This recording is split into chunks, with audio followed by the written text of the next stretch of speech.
Comments में एक भाई लिख रहा है, मनोज कुमार सोंधी।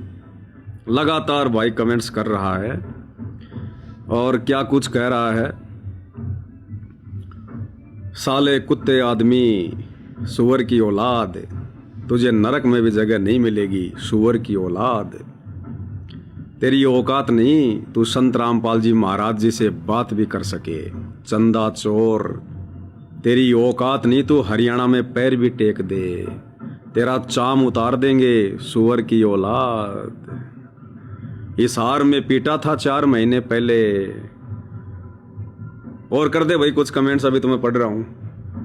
तो भाई और बहनों ध्यान रखना, हम इस समय परमात्मा जी के आशीर्वाद से साध संगति में बैठे हैं, सतगुरु महिमा में बैठे हैं। और ये जो इस प्रकार की बातें आप और हमारे सामने आ रही ना, ये हमारी परीक्षा है। गुरुदेव भगवान ने एक सत्संग में बताया कि जिस दिन इस मार्ग में आने के बाद तुम्हें कोई गालियां दे और यदि तुम्हारे अंदर वो गालियां सहन करने की सहनशीलता आ जाए और तुम्हारे अंतःकरण में जरा भी ठेस ना पहुंचे कि ये मुझे गाली दे रहा है, मुझे क्यों दे रहा है गाली, जरा भी कोई गुस्सा या क्रोध तुम्हारे अंदर उत्पन्न ना हो, उस दिन समझ लेना तुम मोक्ष प्राप्ति के योग्य बन चुके हो। तो भाई और बहनों, आप और हमारी ये परीक्षा है। भाई जो भी कुछ लिख रहा है अपने हिसाब से ठीक लिख रहा है, क्योंकि जिस लेवल का इसको ज्ञान है अभी, उस लेवल से ये बातें कर रहा है। दास को कह रहा सुअर की औलाद।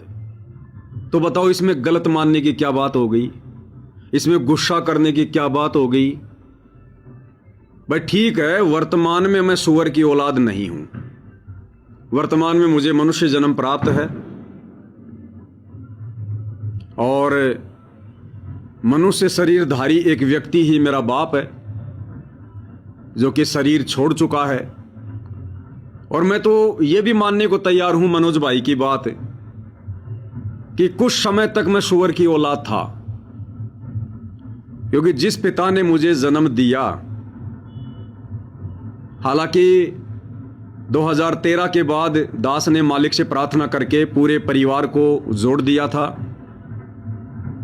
मेरे पिताजी, उन्होंने भी नाम दीक्षा ले ली थी, लेकिन बाद में वो मर्यादा में नहीं रह पाए क्योंकि शराब पीने की आदत उनकी छूट नहीं रही थी। तो मनोज भाई बिल्कुल सही कह रहा, गलत नहीं कह रहा भाई और बहनों, क्योंकि मैं जिस पिता की संतान हूं वो पिता गंदगी नहीं छोड़ पा रहा था नाम लेने के बाद भी। और नाम लेने के बाद भी यदि कोई व्यक्ति शराब पीता है तो उसको सुअर ही कह सकते हैं। तो मेरे शरीर का बाप नाम दीक्षा लेने के बाद भी शराब पीना नहीं छोड़ पाया, वो सुअर था। तो मनोज भाई बिल्कुल ठीक कह रहे हैं, इस जन्म में भी मैं सुअर की औलाद था, लेकिन आज वर्तमान में मुझे जो पिता मिल गया है, आज वर्तमान में मुझे जो पिता मिल गया है, मेरे गुरुदेव सतगुरुदेव भगवान। तो मनोज भाई वर्तमान में तो जो मेरे पिताजी हैं वो सतगुरु रामपाल जी हैं। अब आप सोच लेना आपका ठिकाना कहां होगा। आप किसको गाली दे रहे हैं? आप मुझ पवनदास को गाली नहीं दे रहे, क्योंकि मैं तो हर प्रकार से अपने गुरुदेव के प्रति समर्पित हूं। मेरा तो कोई सांसारिक शरीर का बाप भी जिंदा नहीं है जिसको मैं पिता कह सकूं, बाप कह सकूं। मेरा तो एक ही बाप है, सतगुरु रामपाल जी। और आप मुझे सुअर की औलाद कह रहे हो, तो मैं तो भाई सतगुरु रामपाल जी की औलाद हूं। अब विचार कर लेना मेरे भाई, अगर अपने शब्द आपने वापस नहीं लिए, गुरुदेव भगवान से माफी नहीं मांगी, तो आपका क्या होगा। और वैसे भी भाई और बहनों, हमने शब्दों को हजम करना है। अरे कौन सी बड़ी बात है, हम इन गालियों के हकदार हैं। और इस प्रकार की गालियां जितना ज्यादा भगत को निकाली जाए, भगत के लिए उतना ही अच्छा है। अरे कितनी लक चौरासियां भोगी है मैंने, कितनी बार मैंने सूअर के जन्म प्राप्त किए हैं, सूअरी के गर्भ से मैंने जन्म लिया है, सूअर मेरा बाप था, मेरा पिता था। तो इसमें नाराज होने की तो कोई बात ही नहीं है, क्योंकि मैं असंख्यों बार सूअर के जन्म प्राप्त कर चुका हूं, मैं सूअर की औलाद रह चुका हूं। और इस मनुष्य जन्म में मैंने भी कभी कभार शराब पी है, बीड़ी सिगरेट पी है, कभी कभार एक आध बार मैंने मांस भी खा लिया था नाम दीक्षा लेने से पहले। तो ये काम तो सूअर ही करता है। तो मैं खुद भी इस मनुष्य जन्म में दीक्षा लेने से पहले सूअर था, कौवा था। और असली वाला सूअर तो ना जाने मैं कितनी बार लक 84 में रह चुका हूं। और मेरा बाप जिसने उपदेश लेने के बाद भी बुराई नहीं छोड़ी, तो वो भी सूअर ही था।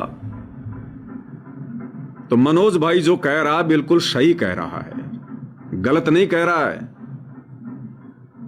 इस दुनिया की हर गाली आप और हमारे ऊपर लागू होती है, क्योंकि अभी हम सजा भोग रहे हैं, अभी हम शतलोक गए नहीं हैं। गुरुदेव कहते हैं पाकी फसल देख कर गरबैये मत किसान, अभी तो झोला बहुत है घर आले तब जाने।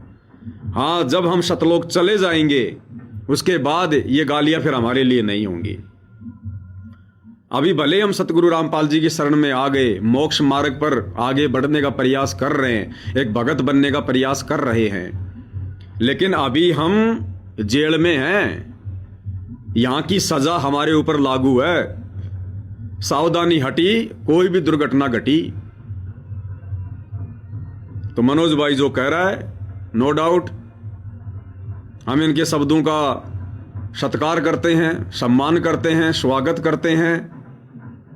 परमात्मा दया करे, इसी प्रकार से मेरे पाप कर्मों को हल्का करवाता रहे। क्योंकि गुरुदेव भगवान कहते हैं, मैंने आपको कल भी बताया था कि निंदक मेरा ना मरो, बसो ना मुझसे दूर, गांव गोरवे की गंदगी साफ करत हैं सूर।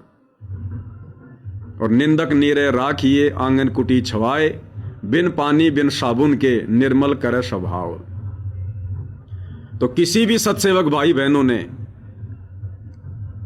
हमारे ही गुरु भाई बहन जो सतलोक आश्रमों से जुड़े हैं, या हमारे ही भाई बहन जो अभी नाम उपदेशी नहीं है, अगर वो किसी भी बात से दुखी होकर जाने अनजाने में, हमारी किसी गलती के कारण या अपनी किसी नादानी के कारण अगर हमें प्रत्यक्ष में भी गालियां देते हैं, मार पिटाई करते हैं, या सोशल मीडिया पर हमें कमेंट्स में गालियां देते हैं, गंदा बोलते हैं, हम भाई बहनों ने प्रति उत्तर में उसका जवाब उसी भाषा में नहीं देना है।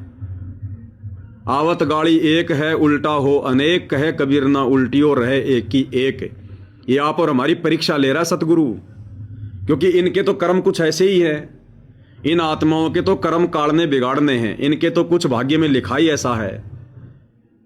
इनके माध्यम से परमात्मा सतगुरु हमारी परीक्षा लेता है। तो आप और हमने सतगुरु की वाणियों को अपने ऊपर अमल में लाना। फिर कौन से दिन इन वाणियों पर चलेंगे? अगर आज भी ईंट का जवाब पत्थर से देते रहे, किसी ने जरा सा कुछ बोल दिया, गाली दे दी, और हम उसको उसी प्रति उत्तर में जवाब देंगे, तो हमारे में फिर उस भाई बहन में क्या अंतर रह गया? तो ध्यान रखना, परमात्मा किसी भी पॉइंट पर कहीं भी किसी के भी माध्यम से हमारी परीक्षा ले सकता है। हम जेल में हैं, हम कैदी हैं। हम यहां पर अपने आप को साहूकार नहीं कह सकते, अपने आप को पाक साफ नहीं कह सकते।